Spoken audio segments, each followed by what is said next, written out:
दोस्तों, भाद्रपद मास की कृष्ण पक्ष की एकादशी को अजा एकादशी या जया एकादशी का व्रत रखा जाता है। अजा एकादशी के दिन भगवान विष्णु की पूजा उपासना करने से व्यक्ति के जीवन में सुख समृद्धि और धन धान्य का आशीर्वाद प्राप्त होता है। ऐसी मान्यता है, अजा एकादशी का व्रत करने वाले व्यक्ति को सभी पापों से मुक्ति मिल जाती है। जो लोग नकारात्मक ऊर्जा या ऊपरी बाधा से परेशान हैं, उन्हें अजा एकादशी का व्रत अवश्य करना चाहिए। पुराणों के अनुसार इस व्रत को करने से भूत प्रेतों के भय से भी मुक्ति मिल जाती है। इस व्रत को करने से अश्वमेध यज्ञ के बराबर पुण्य फल प्राप्त होता है। दोस्तों, इस बार अजा एकादशी का व्रत 10 सितंबर दिन रविवार को रखा जाएगा। इस दिन स्वास्थ्य सिद्धि योग और रवि पुष्य योग बन रहा है। इन शुभ योग में जो भी पूजन किया जाता है उसका 10 गुना अधिक पुण्य फल प्राप्त होता है। इसलिए इस बार की अजा एकादशी और खास हो गई है।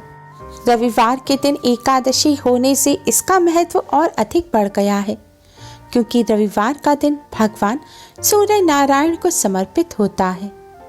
रविवारी एकादशी के दिन भगवान श्री हरि विष्णु माँ लक्ष्मी जी के साथ ही भगवान सूर्य नारायण का पूजन अवश्य करना चाहिए। यह दिन भगवान सूर्य नारायण को प्रसन्न करने का बहुत ही खास दिन माना जाता है। माना जाता है इस दिन भगवान सूर्य नारायण को प्रसन्न करने से भगवान श्री हरि विष्णु माँ लक्ष्मी जी की भी असीम कृपा प्राप्त होती है। भगवान सूर्य सभी ग्रहों के राजा हैं। माना जाता है जिन्हें सूर्य देव की कृपा प्राप्त हो जाती है, उन्हें सभी ग्रह दोषों से, ग्रह पीड़ा से मुक्ति मिल जाती है। भगवान सूर्य की कृपा के बिना व्यक्ति को उच्च पद, सफलता और मान सम्मान की प्राप्ति नहीं होती। इसलिए जीवन में सफलता प्राप्त करने के लिए, दुर्भाग्य को सौभाग्य में बदलने के लिए भगवान सूर्य नारायण का पूजन अवश्य ही करना चाहिए। आज के इस वीडियो में हम आपको रविवार और एकादशी के इस शुभ संयोग पर करने वाला एक बहुत ही आसान और असरकारक उपाय बताने जा रहे हैं। इस उपाय को करने से भगवान श्री हरि विष्णु माँ लक्ष्मी जी के साथ ही भगवान सूर्य नारायण की भी असीम कृपा प्राप्त होती है। उच्च पद, मान सम्मान की प्राप्ति होती है। कष्टों से छुटकारा मिलता है। पापों से मुक्ति मिलती है। साथ ही आर्थिक संकट भी दूर होते हैं। दोस्तों, इस उपाय को सही प्रकार से करने के लिए आप हमारी इस वीडियो को एंड तक अवश्य ही देखें। अगर आपने हमारे चैनल को अभी तक सब्सक्राइब नहीं किया है तो जल्दी से हमारे चैनल को सब्सक्राइब कर लें और बेल आइकन को हिट अवश्य ही करें, जिससे हमारी सभी नई वीडियोस की नोटिफिकेशन आपको फ्री में सबसे पहले मिल पाए। तो आइए दोस्तों, जानते हैं इस उपाय के बारे में। दोस्तों, भगवान सूर्य नारायण को प्रसन्न करने का सबसे अच्छा उपाय है भगवान सूर्य नारायण को अर्घ्य देना। भगवान सूर्य देव को जल चढ़ाने के लिए स्नान करके स्वच्छ वस्त्र धारण करें। भगवान सूर्य देव का पूजन करते समय लाल रंग के वस्त्र पहनना सबसे ज़्यादा शुभ माना जाता है। लाल रंग के वस्त्र ना हो तो आप कोई भी और शुभ रंग के वस्त्र पहन लें, लेकिन काले रंग के वस्त्र पहनकर भगवान सूर्य देव का पूजन ना करें। अब आप एक तांबे का पात्र लें। तांबे का पात्र ना हो तो पीतल या स्टील का पात्र ले सकते हैं, लेकिन भूलकर भी प्लास्टिक के बर्तन का इस्तेमाल ना करें। तांबे के पात्र से भगवान सूर्य देव को जल चढ़ाना सबसे ज़्यादा शुभ माना जाता है, क्योंकि तांबा भगवान सूर्य देव की धातु है।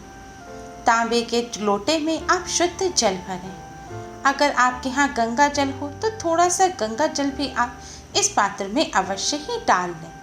अब इस जल में आप 1 चुटकी हल्दी मिलाएं, थोड़ी सी साफ चीनी मिलाएं और अगर पुष्प हो तो 2 लाल रंग के पुष्प भी डाल दें। दोस्तों, ध्यान रखें, एकादशी के दिन चावलों का इस्तेमाल करना वर्जित होता है, इसलिए आज के दिन भूलकर भी भगवान सूर्य देव को जल चढ़ाने के पात्र में आप चावल ना डालें। इन सभी वस्तुओं को डालने के बाद दोस्तों, आप भगवान सूर्य देव को प्रसन्न करने की इस सबसे जरूरी वस्तु को जल में अवश्य ही डालें। यह वस्तु है लाल रंग का चंदन। अगर आपके यहाँ लाल रंग का चंदन है तो थोड़ा सा चंदन आप इस जल में मिला दें। अगर चंदन ना हो तो लाल रंग के कुमकुम आप इस जल में अवश्य ही मिलाएं। अब आप जल के लोटे को किसी खुले स्थान पर ले जाएं। आप अपनी छत पर, आंगन में या घर से बाहर किसी खुले स्थान पर जा सकते हैं।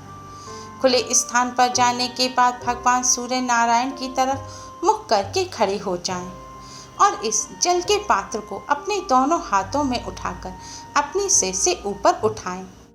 अब आप भगवान सूर्य नारायण को जल अर्पित करें। भगवान सूर्य नारायण को जल अर्पित करते समय आप भगवान सूर्य नारायण के इस गायत्री मंत्र का जाप करें। मंत्र इस प्रकार है: ओम भास्कराय विद्महे महातेजाय धीमहि तन्नो सूर्य प्रचोदयात्। ओम भास्कराय विद्महे महातेजाय धीमहि तन्नो सूर्य प्रचोदयात्। दोस्तों, आपको इस मंत्र का एक बार जाप करते हुए भगवान सूर्य देव को जल अर्पित करना है। फिर आप कुछ सेकंड के लिए रुकें। फिर दूसरी बार इस मंत्र का जाप करते हुए आप भगवान सूर्य देव को जल अर्पित करें। फिर आप कुछ सेकंड के लिए रुकें। फिर तीसरी बार में आप इस मंत्र का जाप करते हुए सारा जल आप भगवान सूर्य देव को अर्पित कर दें। दोस्तों, ध्यान रखें, आपको 3 बार में पूरा जल भगवान सूर्य देव को अर्पित करना है।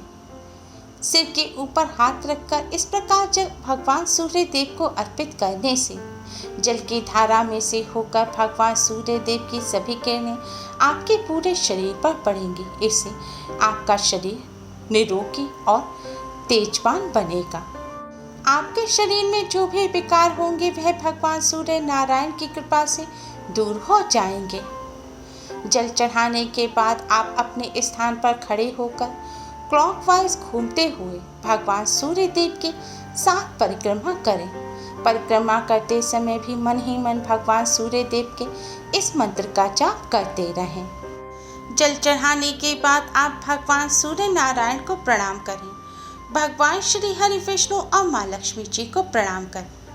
फिर अपने स्थान पर खड़े होकर ही भगवान विष्णु जी के 12 मंत्र ओम नमो भगवते वासुदेवाय का 108 बार जाप करें। दोस्तों, अगर आप वहीं पर खड़े होकर मंत्र का जाप नहीं कर सकते तो आप अपने घर में आकर भी आसन पर बैठकर मंत्र का जाप कर सकते हैं। इस प्रकार भगवान सूर्य देव का पूजन करने से भगवान श्री हरि विष्णु, माँ लक्ष्मी जी और सूर्य देव की कृपा प्राप्त होती है। भगवान जी की कृपा से जीवन और कामकाज में आने वाली बाधाएं दूर होती हैं। साथ ही धन प्राप्ति के योग भी बनते हैं। ग्रह दोष के नकारात्मक प्रभाव कम होते हैं और घर में सुख शांति का वातावरण बनता है। व्यापार और कामकाज में आ रही रुकावटें भी दूर होती हैं। भगवान सूर्य देव को प्रसन्न करने का सबसे अच्छा तरीका है भगवान सूर्य देव को अर्घ्य देना। इसलिए आप सभी इस शुभ अवसर पर भगवान सूर्य नारायण की कृपा प्राप्त करने के लिए इस तरह भगवान सूर्य देव का पूजन अवश्य ही करें।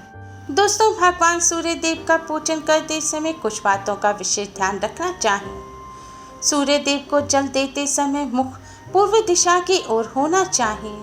अगर कभी पूर्व दिशा की ओर सूर्य देव नजर ना आए तब भी पूर्व दिशा की तरफ मुख करके ही सूर्य देव को जल अर्पित करना चाहिए।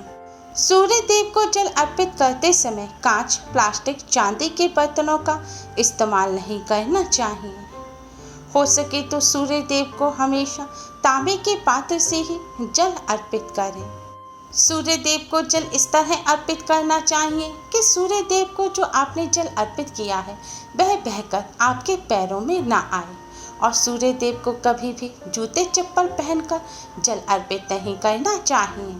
सूर्य देव को जल अर्पित करते समय पैरों पर अगर छींट आ जाती है तो उससे दोष नहीं लगता, लेकिन चढ़ाए हुए जल अगर आपके पैरों में आ रहा है या आप उस पर चलकर जा रहे हैं तो इससे आपको दोष लगेगा। सूर्य देव को जल चढ़ाने के लिए अगर आपके घर में कोई खुला हुआ स्थान नहीं है, कोई ऐसा स्थान नहीं है जहां पर आप सूर्य देव को जल अर्पित कर सकें, तो आप एक खाली पात्र रखकर उसमें सूर्य देव को जल अर्पित करें और बाद में उस पात्र के जल को आप किसी पेड़ पौधे के जड़ में डाल दें। सूर्य देव को जल हमेशा बिना कुछ खाए हुए ही चढ़ाना चाहिए। अगर आपको कोई स्वास्थ्य संबंधी समस्या है और आपको सुबह ही कुछ खाना आवश्यक है तो आप खा सकते हैं, लेकिन जो लोग स्वस्थ हैं उन्हें बिना कुछ खाए पिए ही स्नान करने के पश्चात सूर्य देव को जल अर्पित करना चाहिए। और जैसा कि हमने आपको पहले बताया था कि सूर्य देव को जल अर्पित करते समय भूलकर भी काले रंग के वस्त्र नहीं पहनने चाहिए। आप सभी सूर्य देव का पूजन करते समय इन सभी बातों का विशेष ध्यान रखें और इस शुभ अवसर का अवश्य ही लाभ उठाएं। Thanks for watching.